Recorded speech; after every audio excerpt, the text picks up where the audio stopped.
Assalamualaikum warahmatullahi wabarakatuh. Malam ini saya akan mempresentasikan hasil proposal ujian akhir semester saya.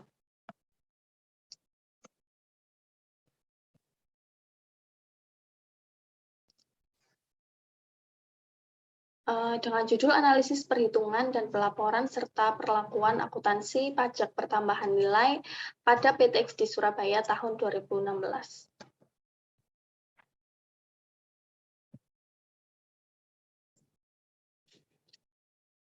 Latar belakang, untuk pembangunan nasional dibutuhkan sumber pendapatan negara, salah satunya yaitu pajak pertambahan nilai. Salah satunya di PTX ini.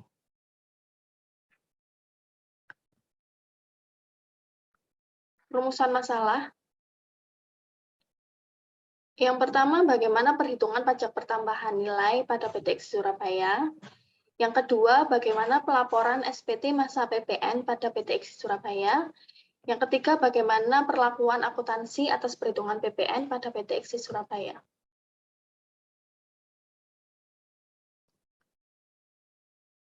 Pembahasan.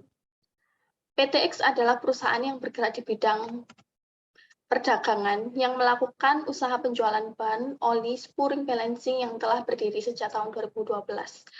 PTX menjalin kerjasama dengan perusahaan merek ternama PT Hankook Tire untuk menjadi supplier utamanya. PTX adalah PKP yang mana wajib melaporkan usaha serta memungut pajak terutang, yaitu PPN. Harus menyetor PPN yang masih harus dibayar dan PPN PM yang terutang. Kemudian lapor SPT masa PPN. Hal ini sesuai dengan penjelasan pasal 3A ayat 1 Undang-Undang PPN. Kemudian perhitungan PPN dan perlakuan akuntansi. Transaksi pembelian sebagai pajak masukan. Pada saat terjadinya uang muka, ini sudah terutang PPN. Sehingga sesuai dengan Undang-Undang Nomor 42 Tahun 2009 Pasal 11 Ayat 2 yang berbunyi sebagai berikut.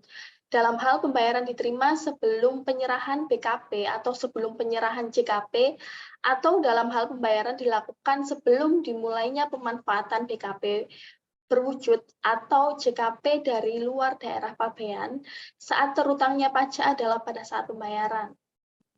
Di mana pada saat PTX ini membayar uang muka, pada saat itu pula terutang PPN. Dengan kata lain, PTX mendapatkan PPN masukan pada saat pembayaran uang muka. Berikut adalah contoh transaksi PPN masukan. PTX pada tanggal 8 membayar uang muka pembelian sebagai berikut.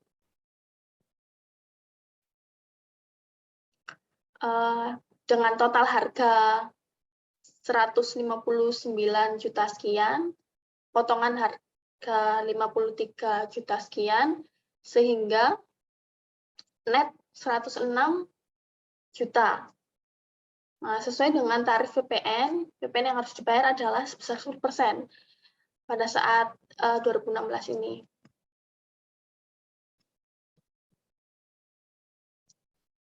Kemudian, akuntansi pajak atas transaksi tersebut adalah debit uang muka pembelian dan PPN masukan, senilai DPP dan PPN, kemudian bank keluar senilai jumlah tersebut, yaitu 117. Kemudian pada tanggal 15 Desember 2016, barang yang sudah dipesan datang, maka PTX akan menjurnal sebagai berikut. Menjurnal persediaan barang dagang karena barangnya sudah datang, kemudian kreditkan uang muka pembelian yang sudah di jurnal sebelumnya. Kemudian transaksi penjualan sebagai pajak keluaran. Contoh transaksi sebagai berikut. Ada penyerahan kepada CV Indonesia dengan rincian tertampil dengan jumlah DPP 692 dan PPN 69 juta. Akuntansi pertambahan nilai. Pada saat penjualan mendapat piutang usaha sebesar 761 juta, kemudian mengkreditkan penjualan dan PPN keluaran. Penjualan senilai 692, PPN keluaran 69 juta. Kemudian menjurnal atas harga pokok penjualan barang tersebut dan mengkreditkan persediaan barang dagang senilai 732. Dengan asumsi PTX ini memperoleh laba 4% dari setiap penjualan. Maka pada saat pelunasan piutang, PTX akan mendapatkan uang yang didebet pada bank debit mengkreditkan piutang usaha senilai 761. Perhitungan lebih bayar atau kurang bayar PPN.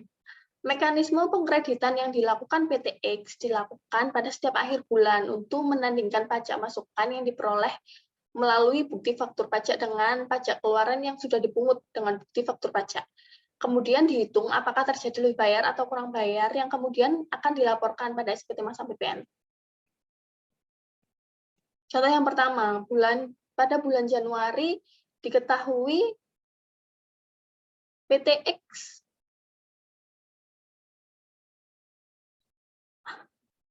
PPN keluaran PTX adalah sebesar 381, pajak masukannya 416, maka perhitungannya akan lebih bayar senilai 34 juta sekian. Berdasarkan perhitungan, PPN keluaran lebih kecil daripada PPN masukannya, berarti terjadi lebih bayar pada bulan Januari sebesar 34 juta. Pada kondisi seperti ini, PTX tidak menjurnal apapun, jadi neraca per 31 Januari 2016 terlihat PPN keluaran sebesar 391 dan PPN masukan sebesar 416. Sehingga jika ditotal saldo PPN sebesar 34 juta posisi debit. Dengan kata lain, Anda memuka PPN sebesar 34 juta.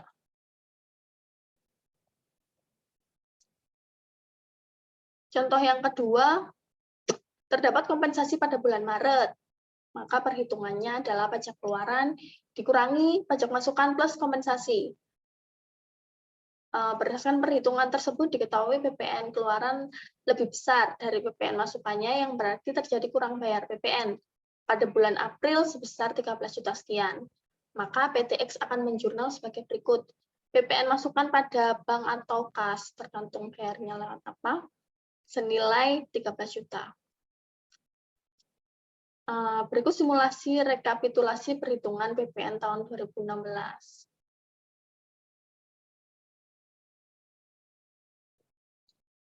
Laporan SPT masa PPN. Berdasarkan keputusan DJP nomor 136/2014 tentang penetapan pengusaha kena pajak yang diwajibkan membuat faktur pajak berbentuk elektronik mulai 1 Juli 2015, yaitu PKP Jawa Bali wajib menggunakan e-faktur.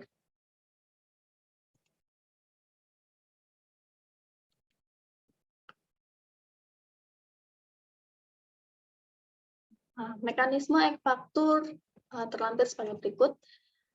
Input pajak keluaran, input pajak masukan, membayar kurang bayar, jika ada kurang bayar, membuat SPT, membuat CSV, kemudian lapor data.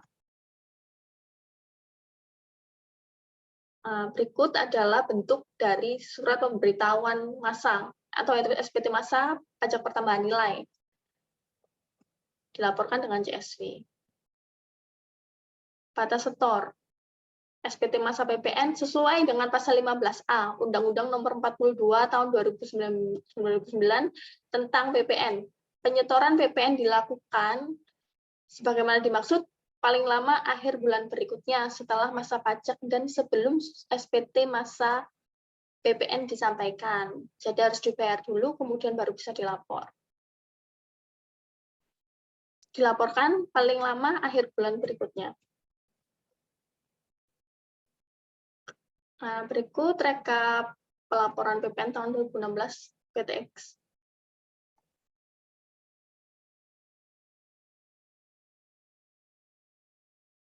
Sebagai kesimpulan, perhitungan pajak pertambahan nilai pada PTX menggunakan metode pengkreditan pajak keluaran terhadap pajak masukan.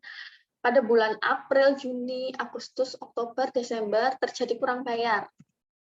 Bisa kita lihat. Kurang bayar, kurang bayar, kurang bayar, kurang bayar, kurang bayar.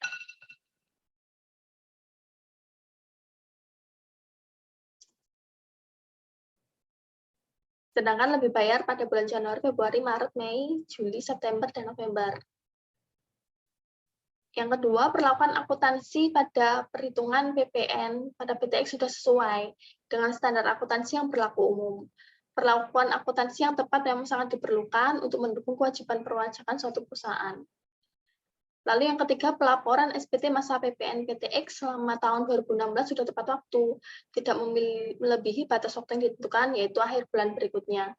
Tentu saja peranan staf pajak PTX sangat berpengaruh dalam hal ini, sehingga PTX tidak sampai dikenakan sanksi administrasi sebesar 500.000 untuk keterlambatan pelaporan SPT masa PPN, yang mana dapat menambah beban pajak PTX. Kemudian saran yang pertama, perencanaan yang baik. Tentunya dalam memperhitungkan PPN setiap bulan diperlukan oleh PTX agar tidak terlihat lebih bayar yang cukup besar pada bulan-bulan tertentu, yang mana sangat mencuri perhatian fiskus untuk menghindari kemungkinan dilakukan pemeriksaan. Yang kedua, ketelitian juga diperlukan dalam perhitungan pajak pertambahan nilai agar tidak terjadi kesalahan dalam perhitungan dan agar PTX tidak sampai membuat SPT pembetulan karena kesalahan tersebut. Demikian presentasi dari saya. Sekian. Assalamualaikum warahmatullahi wabarakatuh.